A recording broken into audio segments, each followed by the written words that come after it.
中方再次敦促菲方重视中方严正关切，信守承诺，停止在海上滋事挑衅，停止采取危险举动，停止对中国的攻击抹黑，尽快拖走非法坐滩的军舰，避免破坏南海的和平稳定。Babasahin ko na lang para maintindihan natin. China wants, eto yung sinasabi niya, China once again urges the Philippines to take China's solemn concern seriously, honor its commitment and stop creating tensions at sea. Diba? Parang ang pinalalabas nila, tayo pa yung kumikreate ng tension dyan sa West Philippine Sea. Stop taking dangerous actions, stop attacking and smearing China, and tow away the naval vessels illegally grounded as soon as possible. Ang tinutukoy po niya ay yung BRP Sierra Madre na naka-station nga doon sa Ayungin Shoal na itow na daw yung naval vessel na yun. Kasi nga daw, kasi so as to avoid undermining peace and stability in the South China Sea and undermining the common interests of regional countries, China will continue to take necessary measures in accordance with domestic and international law to firmly safeguard China's territorial sovereignty. Sa madalit sabi, to wrap it up, pinapractice nila ang kanilang sovereign rights dun sa lugar na yan. Ibig sabihin, kanila yun. Kasi nga, tayo daw ang illegally grounded dun sa Ayungin Shoal, yung BRP Sierra Madre. So, alisin na daw natin yun. Mga karunungan, kaalaman, teorya, kasaysayan, hiwaga, at mga bagong tuklas. Alamin natin, alamin natin. Matagal na tong issue, mga utol. Nakita nyo naman siguro yung intro natin na talagang ay ginigiit talaga ng China na kanila yung Ayungin, hindi lamang yung Ayungin. Lahat ng mga teritoryo ng Pilipinas na kiniklaim ng China talagang nasa isip nila. Kanila yun at tayo yung mga illegal na pumupunta doon. Parang ganon, mga utol. Kaya nga daw gumagamit sila ng mga necessary measure para itaboy tayo sa ating mga teritoryo. Okay? Pero eto, mga utol, Pilipinas hindi pumayag. Gustong hilahin. China gustong hilahin ang BRP Sierra Madre. Philippine Coast Guard dumepensa. Yung BRP Sierra Madre po, yung luma nating barko na nakastation sa Ayungin Shoal, kung saan meron tayong mga personnels na nandun, kung saan dinadala natin ng mga supplies. Yun po yun. Alamin na natin to. Teka lang, mula ito kay Tarong Explained. Tarong Explained, pakisubscribe siya, pakilike na rin yung video, game na.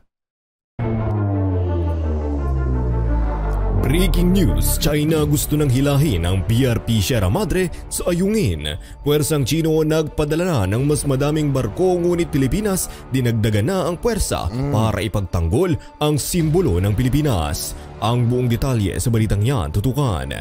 At AFP Chief sinabing ikinakasana ang Balikatan 2024. Focus ng joint drills mapupunta sa karagatan ng Pilipinas. Ang buong detalye sa balitang yan abangan. Yan ang mga nagbabagang balitang hatid ko para sa inyo ngayong araw. Kaya kung handa ka na kaibigan na may humanap na ng pwesto at makinig ng mabuti upang walang mamiss na impormasyon. Tarong Explained. Patuloy na tumitindi ang territorial dispute sa pagitan ng China at Pilipinas sa South China Sea, kung saan pinalakas ng China ang pagsisikap nitong alisin ang simbolikong presensya ng Pilipinas mula sa Second Thomas Shoal na kilala rin bilang Ayungin Shoal. Matatagpuan sa loob ng Exclusive Economic Zone ng Pilipinas, ang Ayungin Shoal ay inuokupahan ng isang grounded na barkong pandigma ng Philippine Navy na BRP Sierra Madre na nagsisilbing outpost ng Pilipinas sa lugar. Noong nakaraang linggo, maraming sasakyang pandagat ng China ang bumangga sa mga barko ng Pilipinas na nagsasagawa ng regular na resupply mission sa BRP Sierra Madre na ikinasugat ng ilang mga Filipino. Sinasabi ng China na ang mga barko ng Pilipinas ay lumalabag sa tinatawag nitong Renai Jiao, ngunit ang lugar ay nasa loob ng kinikilalang internasyonal na mga hangganan ng dagat ng Pilipinas. Ang mga banggaan ay malamang na sinadya ng China na hadlangan ng resupply mission at pataasin ang pressure sa Pilipinas. Naniniwala ang mga analyst na ang pinakalayunin ng China ay alisin talaga ang BRP Sierra Madre mula sa Ayungin Shoal. Hanggat nananatili kasi ang barkong pandigma, hindi ganap na magigiit ng China ang pinagtatalo ng pag-aangkin nito sa lugar sa ilalim ng tinatawag na 9-dash line. Gayunpaman, Teka lang mga utol, isa yun sa mga hirit nila. no, na tayo ay illegal nga doon, kaya dapat alisin natin. At meron pa silang ipinalabas nitong kamakailan lamang o last year, etong year na to, hindi ko na matandaan, pero inilabas nila sa publiko na meron nga daw di umanong kasunduan ang Pilipinas at ang China na ibinibigay daw ng Pilipinas etong Ayungin Shoal sa kanila. 'Di ba? Yun yung pinalabas nila, kaya nagtalo-talo ang mga Pinoy. Naghulaan kung sino ang nagbigay nitong Ayungin Shoal sa China. Pero ang statement o ang rebuttal dito ng ating Pangulo si Bongbong Marcos, wala daw siyang matandaan na mga pinirmahang kontrata o kung ano pa man tungkol sa pagbibigay ng Pilipinas sa Ayungin Shoal sa China. Ngayon, kung meron nga daw doon sa mga past administration, like President Noynoy, like President Duterte, kung meron daw ay nire-rescind na yan ngayon o kinakansila. Yun ang ayon kay President Bongbong Marcos. So, etong lumalabas sa mga statement ng China, mga utol, pwedeng gawa-gawa lamang nila yun na ipinangako daw di umano ng Pilipinas itong Ayungin Shoal sa China. So, gawa-gawa lang nila para tayo maglabo-labo. Tayong mga Pinoy. Magturuan, ituro natin kung sino yung mali at malimutan natin na inaagawan tayo ng teritoryo ng China. Okay? Ang punto po dito na gusto kong linawin, inaagawan po tayo ng China ng mga teritoryo. At gagawin nila ang lahat ng bagay para lamang hindi natin makita ng direkta na ganun ang kanilang ginagawa. So naninira sila ng mga, gumagawa sila ng mga impormasyon na pwedeng ipagkagulo natin. Isa yan sa malinaw na taktika na ginagawa ng China. Palagian rin sinasabi ng ating mga authorities, no? Partikular si Secretary Gibo Chodoro, si Jay Tariela, at wag daw tayong maniniwala sa mga propagandang inilalabas ng China. Yun po yung malinaw. Para tayo'y magkaisa kasi laban natin itong lahat. Okay mga utol, yun po yung malinaw. Mamaya ipapakita ko yung report tungkol dito. Tuloy na muna natin ha. Tatalo ng pag-aangkin nito sa lugar sa ilalim ng tinatawag na 9-dash line. Gayunpaman, ang puwersahang pag-alis ng barko ay maaaring magdulot din ng armadong tunggalian sa pagitan ng dalawang bansa at ng kanilang mga kaalyado. Patuloy na binabaliwan ng China ang desisyon noong 2016 ng Permanent Court of Arbitration na nagpapawalang bisa sa 9-dash line ng China at natagpuan ang Ayungin Shoal na bahagi ng continental shelf ng Pilipinas. Bilang tugon sa mga provokasyon ng China, ang Pilipinas ay nagtalaga ng karagdagang mga naval at air asset sa Ayungin Shoal area para sa patrol at resupply missions. Ang mga barkong pandigma tulad ng BRP Jose Rizal at BRP Antonio Luna ay sinasamahan na ang mas maliliit na patrol at multipurpose attack craft, gayon din ang mga naval helicopter. Layunin ng hukbong dagat ng Pilipinas na patuloy na sanayin ng mga puwersa nito at tiyakin ang tagumpay ng misyon sa pagtatanggol sa teritoryo at interes na pandagat ng bansa. Sa pamamagitan ng pagpupursige nito sa pagpapanatili ng presensya ng BRP Sierra Madre sa Ayungin Shoal, higit na matagumpay ang Pilipinas sa pag-checkmate sa paulit-ulit na pagtatangga ng China na igiit ang kontrol sa lugar. Hanggat nananatili sa ilalim ng proteksyon ng militar ng Pilipinas ang grounded warship, hindi maaaring gumawa ng anumang permanenteng pagbabago ang China sa status quo ng pinagtatalo ng shoal. Anumang hakbang ng China na puwersahang tanggalin ang Sierra Madre o hadlangan ng resupply missions ay nanganganib na mag-trigger ng armadong komprontasyon sa puwersa ng Pilipinas. Mga utol, ang malinaw, no? At kapag nagkaroon ng armadong kumprontasyon ang Pilipinas at ang China, may invoke na po yung Mutual Defense Treaty na palagay ko ay ayaw rin mangyari nitong China. Mutual Defense Treaty ng Pilipinas with US. Yun po yung malinaw na statement din ng United States of America. Any attack sa Pilipinas, sa aircraft, sa vessel, o sa kung ano pa man, any armed attack ay may invoke ang Mutual Defense Treaty ng Pilipinas with US. Ngayon, mauuwi ito sa madugong engkwentro, malamang sa malamang.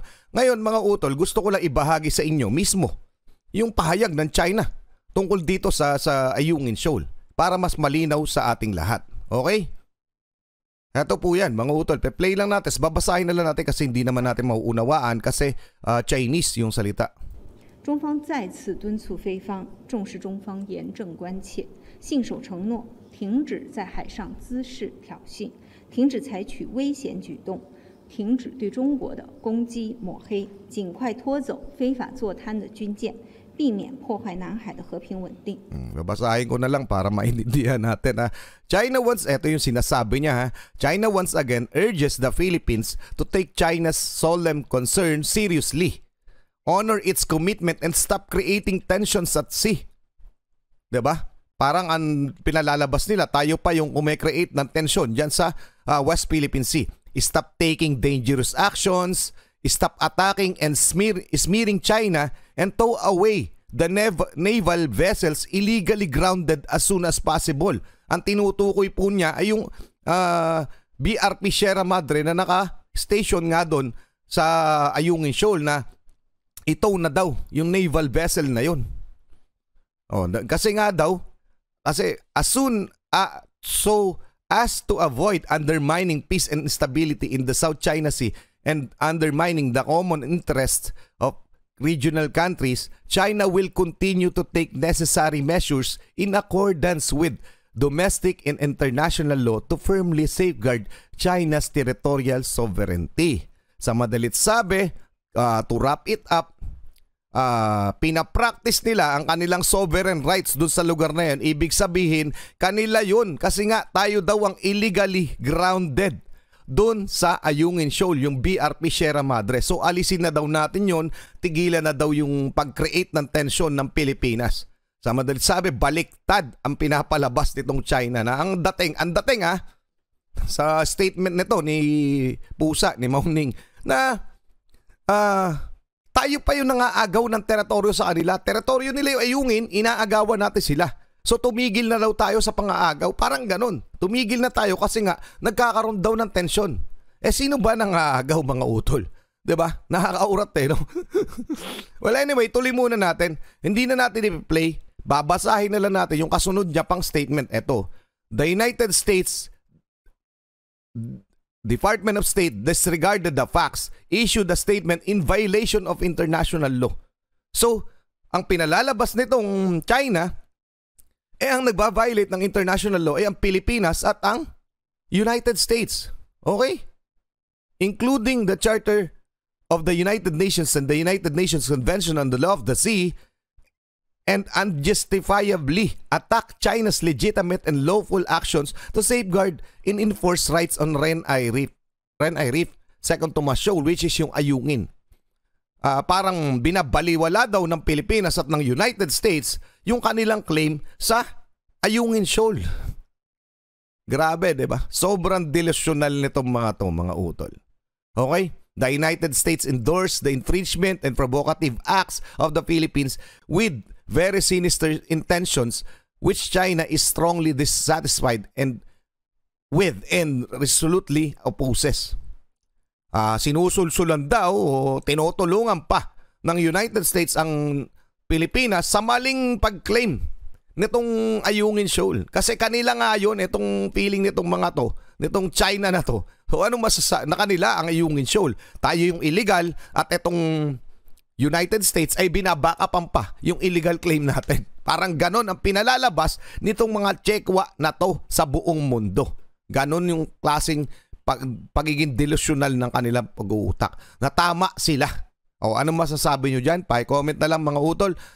Mabalik na tayo sa ating featured video. I-comment nyo na lang ang inyong mga hinaing at nakakabwisit lang. Kaya ako sinare sa inyo, nakakabwisit kasi. So, babalikan na natin. Game na. Tuloy na natin to.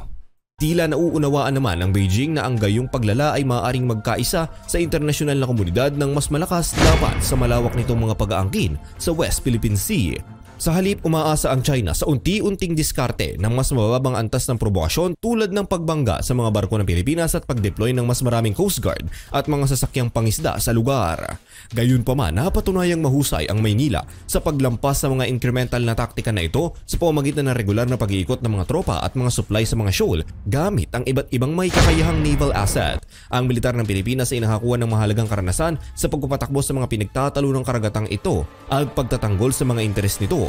Hanggat nananatili ang BRP Sierra Madre, hindi ganap na makokontrol ng China ang Ayungin Shoal o masisira ang legal na pag-aangkin ng Pilipinas at makasaysayang paggamit sa lugar. Kaya nga, di ba may proposal na sa Senado na mag-construct na tayo ng permanent structure dyan sa Ayungin Shoal. Para matuluyan na maangkin talaga natin. Ngunit, di ba, kaya nga ginagawa ng China, hinaharang yung mga resupply mission kasi ang giit nila sa mundo, ang pinalalabas nila, nagdadala nga tayo ng construction material, ano naman? Atin naman yun. So yun yung pinipigilan nila. Kasi pag nakapag-construct tayo, talagang wala na silang magagawa. Anyway, mga utol, kung ganun ang mangyayari, ano kaya magiging aksyon ng China? Kung talaga magsisimula na yung construction natin sa Ayungin Shoal, magkakaroon kaya ng armed attack? O mas lalala tong tensyon ng ginagawa ng China? Feeling ko ganun ang mangyayari. Anyway, check natin tong report mula sa Inquirer.net. Para makita nyo yung claim. China claims Ayungin Shoal has never been part of Philippines. Grabe, di ba? Basahin lang natin konti. The Chinese Foreign Ministry on Monday once again aired its claim over Ayungin Shoal, saying that the territory was never once owned by the Philippines. In a strongly worded statement, the ministry said Ayungin Shoal, which is called Renai Jiao, was completely beyond limits of Philippine territory. The Philippines has no legal basis at all to claim sovereignty over Renai Jiao on the grounds of its comparative proximity to the Philippine territory. So, basta pinalalabas nila para lamang malinaw, kanila yon at wala tayong karapatan ng Pilipinas. Sila ang may legal na karapatan dun sa mga teritoryo na yon. Kaya gagawin daw nila ang lahat para lamang manatili yung ganong sitwasyon. So, gina-justify nila yung mga paghaharang, panghaharas nila at pangbubuli nila sa Pilipinas, sa mga barko ng Pilipinas. Dahil nga raw, di umano mula sa China ay pinapractice lang nila ang kanilang sovereign rights. Ganong kagrabe mga utol. Anong masasabi nyo dyan? Pa-comment na lang, ituloy na muna Ang natin. presensya ng barkong pandigma ay lumitaw bilang isang matibay na tinik sa panig ng China na nag-checkmate ng mas ambisyosong mga hakbang upang igiit ang de facto na kontrol sa shoal sa pamamagitan ng militar o paramilitar na paraan. Mula noong 1999, pinanatili na ng Pilipinas ang isang maliit na pangkat ng mga tauhan ng militar sa BRP Sierra Madre na ginamit ito bilang base upang igiit ang pag-angkin sa soberanya ng Maynila. Isinasaad ng mga ulat ng intelligence na mahigpit na sinusubaybayan ng China ang anumang pagtatayo o pagpapalakas ng mga depensa sa shoal. Itinuturing ng Armed Forces of the Philippines na ang presensya ng Sierra Madre ay estratehikong mahalaga dahil sa kalapitan ng Ayungin Shoal sa Mischief Reef na ginagawang outpost ng China sa kapila ng nasa loob ito ng EEZ ng Pilipinas. Nagbabala ang mga eksperto sa pangamba ng China sa anumang pag-unlad ng militar ng Pilipinas sa Ayungin Shoal na maaaring humamon sa mga aktibidad nito sa lugar. Ang isang malakas na posisyon ng Pilipinas sa shoal ay maaaring makahikayat din ng mas malawak na paglahok ng militar ng Amerika sa mas malawak na rehiyon. Basta mga utol, eto malinaw dito kaya nakikiusap ang Armed Forces of the Philippines na patuloy natin palakasin. Meron naman tayong programa ang ating Armed Forces o sa datang lakas dahil nga kulang nga tayo sa presensya dyan sa ating mga teritoryo. Ngayon, bukod doon, syempre matatagalan yan kahit pa aprubahan ng Senado yung mga budget dyan. Matatagalan talaga yan dahil pag umorder ng barko, napakatagal. Anyway, ang pinakatugon ng gobyerno natin ng Pilipinas ay yung mga joint military exercise, joint patrol na malapit na magsimula na hanggang ngayon niluluto. Nakasama natin ang ating mga kalyado, Japan, Australia, US. So, pag lumakas ang ating presensya, medyo mahihirapan na yung China na gawin ang kanilang mga plano o ituloy. Kasi kaya lang naman nila tayo na gaganyan, dahil mas malakas ang puwersa nila dyan sa ating mga katubigan. Paano pagkaya na natin? Hindi po nililinaw ng ating gobyerno at nililinaw ng ating Pangulo na hindi po tayo aaksyon na yung opensa. Okay? Tayo dinipensahan lamang ang ating mga teritoryo. So ano masasabi nyo dyan mga utol? Pa-comment na lang. Hanggang doon lang muna. Maraming salamat kay Tarong Explained. Maraming salamat sa inyo. Muli ako sa Target Achilles in behalf of the Real South Pride Production. Ay nagpapasalamat sa wala sa inyo pagsuporta. Kayo mag-iingat. Keep safe. God bless. Saludo po sa inyo lahat. Maraming salamat po.